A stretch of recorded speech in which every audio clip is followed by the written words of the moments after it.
This is the Inland Empire Workers' Compensation Lawyer live stream podcast, broadcasting live every Sunday at 3 p.m., discussing a new topic in workers' compensation and employment rights. My name is Attorney Alexander Napolin. I'm joined by Attorney George Abato for episode number 16 on whether or not you need a lawyer for a work-related injury. So if you've been injured at work and you have questions about whether or not you need an attorney, tune in to this short episode, learn all about why you may need a lawyer, and then give our injury helpline a call at 844-984-8414 if you have questions and you need legal advice. Remember that the discussion we're having today is general in nature only. It's not legal advice. For legal advice, call our injury helpline. So you're injured at work, you're looking for help. Do you need a lawyer? So I think the answer is definitely yes, Alex, because a lot of people don't understand how complicated this workers' comp process is.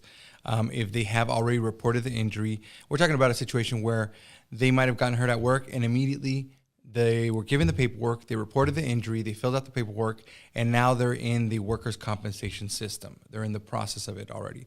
So they're thinking to themselves, hey, I know people have gotten attorneys for their workers' compensation injury. Do I need one? And once again, I think definitely the answer is yes, and there's a lot of reasons. So we're going to discuss a couple today. First of all, it's a very complicated process. Of course, the paperwork they gave you when they first started your workers' compensation claim explains that process, but if you have received that packet, it is huge, it's convoluted, it's hard to understand, and there's a lot of very important information in there that you could miss if it's not pointed out or brought to your attention. The process is so long and convoluted that the earlier you get an attorney, the better. Another reason that I think that they should have a workers' compensation claims attorney is because even though you are going up against an adjuster without an attorney, let's say it's not being litigated at all. And what I mean by that is there's no attorneys involved. Neither the insurance company has an attorney or you have an attorney. So you think, you know what, I'll just talk to the adjuster. I'll handle things with her. It's a direct contact. I don't have any middlemen. Maybe things will go smoother. Well, what you don't understand is this is probably your first workers' compensation claim. Even if it's your second, you're not as well versed in this process as the adjuster who does this every day, who has 60 to 100 claims that they have to work. So it's not a fair fight. It's kind of like David and Goliath, but you're not going to end up winning in this one. I think that having a trusted, valuable lawyer by your side is one of the best things that you could do for your claim, besides actually bringing one about. So how do you find one, though? That's a great question. How would you go about looking for a lawyer? You can call the injury helpline if you are watching this show and you need more help. But how else could you find a lawyer? Well, now the way technology is, there is a million different ways you can find an attorney. Yelp is definitely a good way to find an attorney. If you want one in your area, you can go and look at the Yelp. But sometimes I've found that Yelp reviews are not really accurate of the actual business, whether it be good or bad, you know? So they definitely do help, but I don't find them to be extremely accurate. Well, I think it's a good way to maybe locate a lawyer to call up, but you're going to call that lawyer and you're going to want to make sure that you have a connection with that attorney. Right. And one thing about workers' compensation is that I've noticed it's a lot through referrals. So you know someone or a coworker or a friend or a family member who's had a work-related injury and has already made that type of connection with a lawyer. Right. They're probably a good source to go and say, hey, this is a good lawyer. So any clients that we've had that, you know, give us good referrals, that's a way that we as workers' compensation lawyers get referrals. And I feel that the most important thing between you and your attorney is trust. Trust includes the relationship and the communication. So I believe communication is extremely important, but if you trust your attorney, it's because you're communicating with him, right? It's because he's doing the right thing. So I think that the initial consultation with the attorney should kind of provide you with a feeling of trust afterwards. And I think some of the questions you could ask in your initial consultation is, how long have you been doing this? What type of experience do you have? Any attorney that's worth their weight is not going to be offended, you know, because I'll go ahead and tell them, hey, listen, I helped out injured workers back since a long time ago. And then I went to go work for insurance companies that were defending these claims. So I learned both sides of the industry. Now I'm back to helping injured workers, and that was an invaluable part of my training, knowing the way the other side operates, being the other side, knowing the way they actually try to take a claim and look for the weak points to try to get you less money, to try to get you paid less. That's the job of the other side. So you're looking for a lawyer. You need to find a lawyer. What qualities should you look for a workers' compensation lawyer? I think that one of the biggest qualities is someone that's going to take an interest in your claim, and is it going to be very involved in it, as well as communicate to you at the appropriate times. You want a lawyer who's going to explain everything to you when you're on the phone, so you feel at ease. You know you can send that notice in. You know it's okay. You already have the heads up that it's coming. Right. You know that your lawyer is going to take care of it. You get a denial of something in the mail, time to just send it over to the lawyer and let them take care of it. If you need to talk to the lawyer at that time, it's the appropriate time to talk to the lawyer when you have a very serious question. Right. That's why you have the attorney.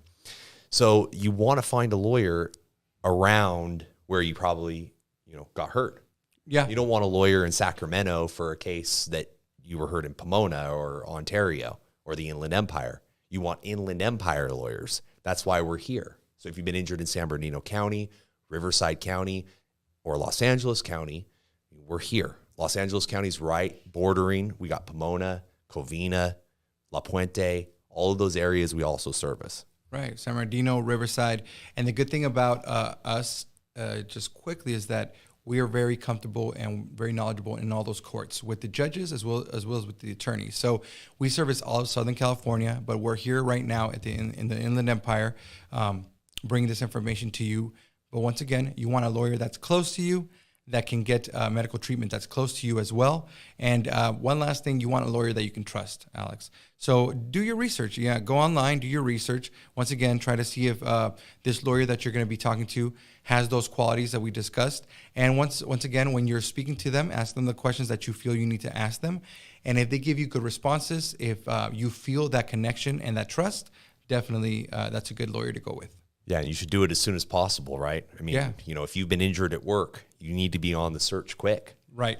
Because you're already going to have things that are happening to you. So how much is the average workers' comp case worth in California? Well, great question, Alex. And this is a very important topic. Maybe if you guys want, we might be able to even do another video on just this, a short one. I have a couple numbers here. The average workers' compensation settlement in California is 12% were settled for less than $2,000. Now that's something that probably didn't have a lawyer. I'll be honest with you, because I'm not saying I've never settled a claim for low, but that doesn't seem like something I would settle for almost There would ever. have to be major factual problems with the claim and a 0% QME report and a 0% primary treating physician report. Right. Then maybe once in a while, it might settle for only $2,000. Right. 55%, which is a huge percentage. 55% fall between $2,000 and $20,000. Once again, Alex, this makes me believe that they didn't have an attorney, because anything within that range, now don't get me wrong, a lot of them do settle for $15,000, $20,000 with an attorney. But once again, there would have to be issues there as well. And, the final report might be giving you a very low permanent disability with maybe no future medical. But if maybe your lawyer collected a whole bunch of benefits for you, though. Right. Maybe you got temporary disability for a year and they paid for a surgery and the surgery went really well. Right. And you're back at work full time and you're having almost no issues. Right. It could settle for $10,000, $15,000. But you might look at that claim and say, well, there was another $70,000 or $80,000 paid that your lawyer got you. Now, 13% of settlements are between $2,000 and $40,000. $40,000 is already a pretty good settlement. Those are the higher ones. They're towards the higher end of the settlements. About 12% of them are of the cases that are settled they fall between $40,000 and $60,000. These cases are pretty much about getting you back to work. They're not going to change your life with millions of dollars unless it's been a catastrophic injury. I think that's pretty good information for our viewers, Alex. And I think that we've shown why they need a lawyer, when they need a lawyer, and who they need as a lawyer, right? That concludes our discussion about whether or not you need a lawyer for workers' compensation claims. I think that it's pretty clear if you've viewed this episode that you probably need a lawyer, you need to call the injury helpline and take a look at our channel. If you have any questions about other topics that we've discussed, you have questions about terms that we've mentioned, you can go ahead and surf our channel, find the discussion that's going to be relevant to your questions, take a look at it, and call us if you need help.